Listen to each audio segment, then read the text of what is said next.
bienvenue en Corrèze à Uzerche pour la 4e épreuve du championnat de France 24 MX d'enduro. Ça fait plus de 2 ans que nous n'étions pas venus ici et à l'époque il tombait des cordes. Et bien là on va avoir très chaud avec des températures caniculaires. On va revivre cette première journée ensemble.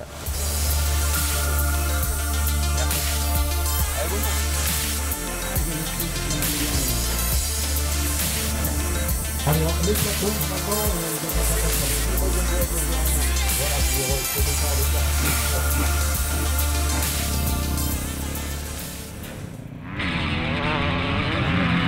on attaque avec les juniors et la toute première de Thiel de Clercq dans le top 5. Le jeune pilote Black Yak a été très convaincant. Durant l'intégralité de la journée, il est à 6 secondes du 4e. Le pilote TMX centrique Quentin Delay-de-Mold. L'Auvergnat est encore irrégulier, passant de la 15e place en matinée à la première place junior sur la dernière spéciale.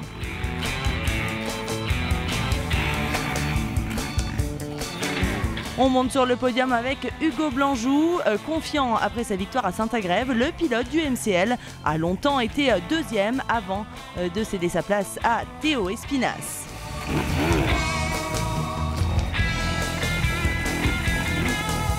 Le pilote Sherco Academy arrive enfin à concrétiser pour arracher une belle 2e position ici.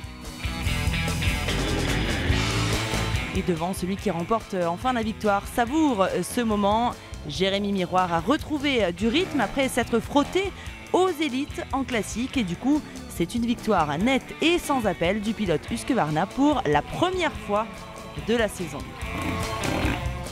Depuis la Véronèse le week-end dernier, j'ai joué avec le trio de tête tout le week-end. Donc pas des moindres, Johnny, Marco, Tarou. Donc c'est vrai que d'être au contact avec eux, dans le rythme tout de suite incisif, ça m'a fait du bien. Et je suis arrivé sur cette course un peu avec la même dynamique. Ça a fonctionné, ça continue. Donc voilà, maintenant j'espère rester dans cette dynamique, continuer à me bagarrer un peu, si on regarde un peu au scratch, avec les meilleurs, donc je suis vraiment content et j'espère que ça va continuer. Chez les élites E1, on retrouve à la 5e position Jamie McCanney, le Britannique champion du monde Youth Cup en 2013. Il termine à 13 secondes de celui qui quitte ce soir le fauteuil de leader du championnat E1.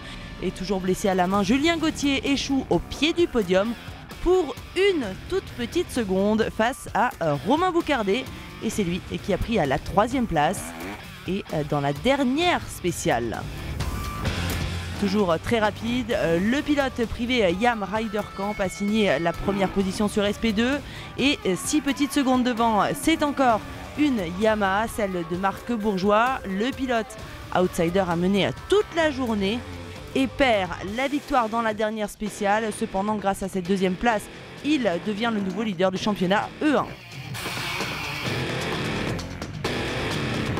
Enfin, celui qui gagne a véritablement fait un hold-up dans le dernier tour avec un sans faute et un retour fracassant pour jouer la gagne.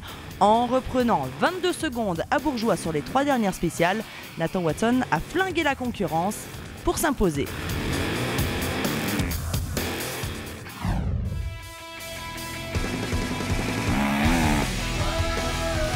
Côté mid-size, 5e place du pilote Sherco Academy Vincent Gauthier. Il s'est bien battu avec Pierrick Roncin puisqu'à l'arrivée, ils sont à moins de 1 seconde. Mais c'est le pilote Kawasaki Moto 16 qui a eu le dernier mot en terminant au pied du podium.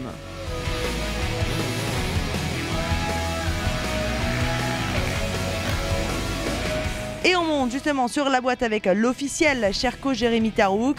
Toujours au contact de ses adversaires, il n'a en revanche jamais vraiment inquiété le leader. 3 petites secondes au final le séparent de Mathias Bellino. Tout juste remis d'une opération au ménisque au lendemain de Saint-Agrève, le champion du monde 3 échoue pour 2 petites secondes face au leader du championnat de France E2.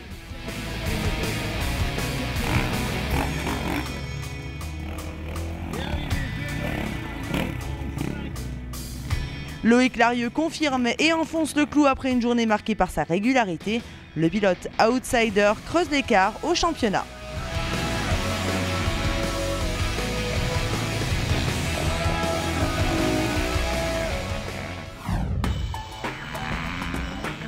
En E3, on a toujours le même quintet de tête avec les 2 bêtas pour commencer. Et cette fois, la 5e place de Pierre Vissac devant son mentor de coéquipier. Le champion de France E3, Manuel Beupart, n'a pas montré encore toute l'étendue de son talent et termine à près de 40 secondes de la gagne.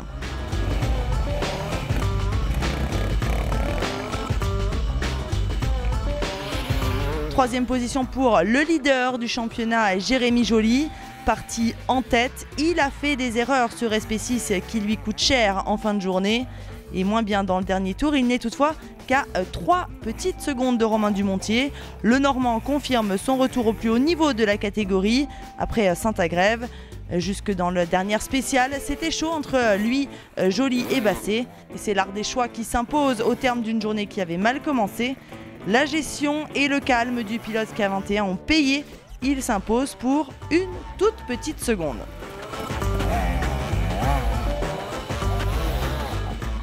J'avais gagné à Chemillé, c'est vrai qu'à Saint-Agrève, je m'étais battu toute la journée, tout ça pour la gagne et j'avais à chaque fois échoué.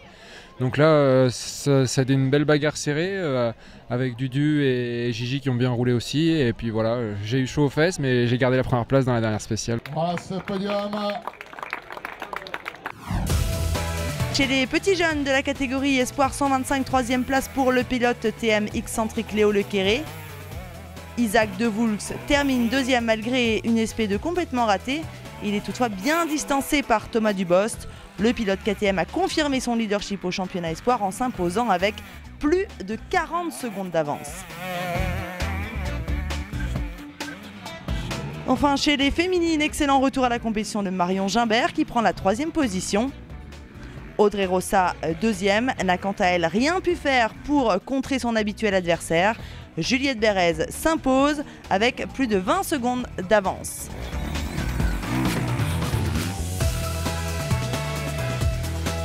Rendez-vous demain pour la seconde journée du championnat de France 24 MX d'enduro à Uzerche. Ciao!